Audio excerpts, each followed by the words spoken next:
Feijóo e o goberno conservador conseguiu, unha vez máis, con este novo borrador do decreto de galego, sembrar a confrontación e a confusión. En algún medio de comunicación vexo que están buscando unha vía de aproximación aos socialistas co decreto de galego. Eu quero dicirlle aquí a Feijóo e ao goberno galego: a vía de aproximación é retirar ese decreto. A única vía que hai é que ten que retirar ese decreto, que é un decreto que ten enfrente a toda Galicia e a todos os colectivos galegos. Feijóo e o PP están solos en ese ataque de novo á lingua, en ese borrador de decreto que non sabemos nin o que é. O que ten que evidenciar Feijóo é a súa soedade. E só ten un camiño: retirar ese decreto. Volver a empezar e comprobar en carne propia que cando se xoga cas identidades dun país, o normal é quedarse solos. A postura dos socialistas de Galicia é moi sencilla. Non se pode empezar ao revés.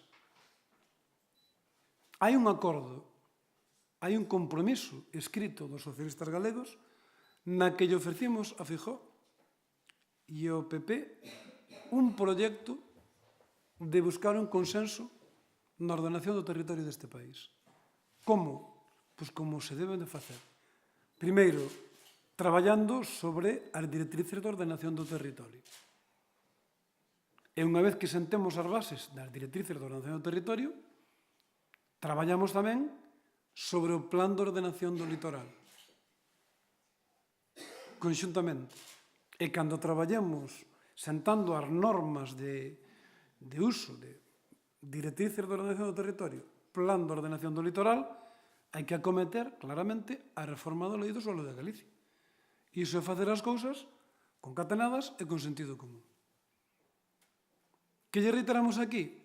Pois que deixen de marear a perdiz. E que empecemos como hai que empezar. Como? Creando unha comisión parlamentaria de traballo para abordar, ou polo menos intentar, a búsqueda do consenso para ordenar o territorio de Galicia. Abordar a reforma puntual da Lei do Suelo de Galicia como un trámite de urxencia, a mercé un insulto ao Parlamento galego. Un tema que leva 3 ou 4 anos, ahora o facemos por carácter de urxencia. Pero por qué? Vamos a abordalo. Que podemos chegar a estar de acordo? Que sí podemos chegar a estar de acordo.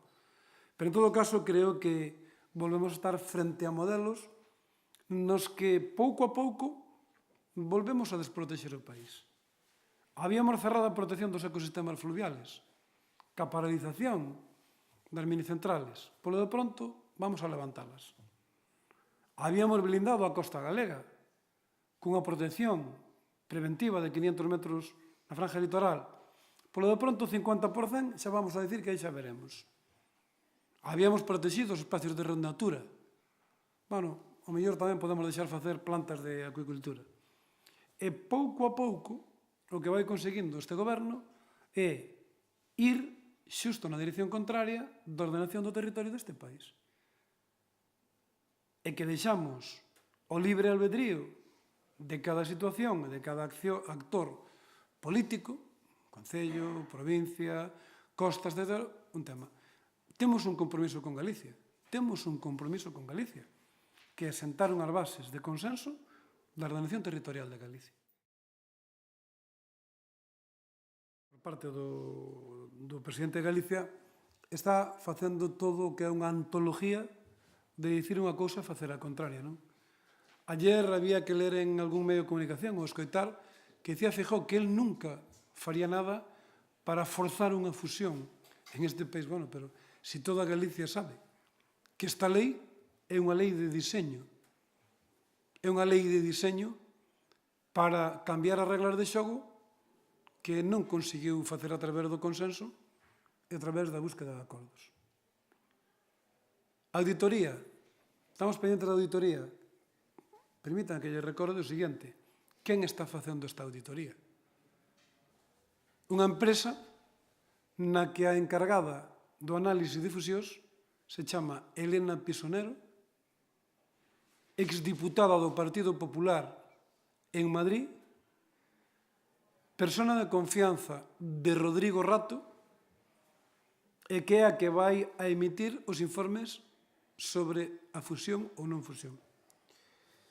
Oxe, ayer decía Feijóo, bueno, si non é posible a fusión, permítame que fagamos un matiz importante, non? Imagínense vostedes que esa auditoría diga que a fusión é viable.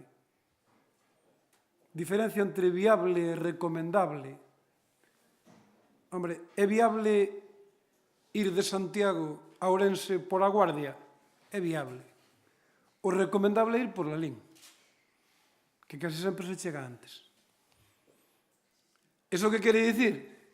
Quere dicir que Feijóo sabe que cos datos económicos que están encima da mesa, a proposta que están a facer é unha proposta que non vai a solucionar os problemas de Galicia. No tema das caixas, hai voces moi cualificadas no Partido Popular que están vendo e reconocendo que pode haber unha fusión destinada a entregarlle todo a Caixa Madrid.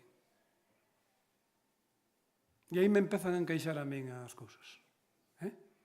Ese discurso todo de que a ver se nos juntamos o máis forte, non, cuidado, a ver se nos xuntamos, en vez de celebrar ese preacordo que ten Caixa Galicia con Caixa Madrid para facer un SIP, a ver se vai resultar que alguén está montando unha estrategia para forzar unha fusión e acabar facendo tamén o mesmo SIP con Caixa Madrid. Xa hai moitas voces que están en ese tema. E aí empezan a encaixar Elena Pisonero, KPMG, Feijóo, Rato, Rajoy, eses puntos xa empezan a facer unha línea recta, non? Por iso que creo que estamos falando de algo que cada día se vai a ir evidenciando máis, non? E o día que leamos a auditoría, a ver que nos dice esa auditoría, non? Algo raro debe dicir porque vexo que a consellera de Facenda e Feijóo moveron o timón. Ayer moveron un pouco o timón. Están cambiando de rumbo, non?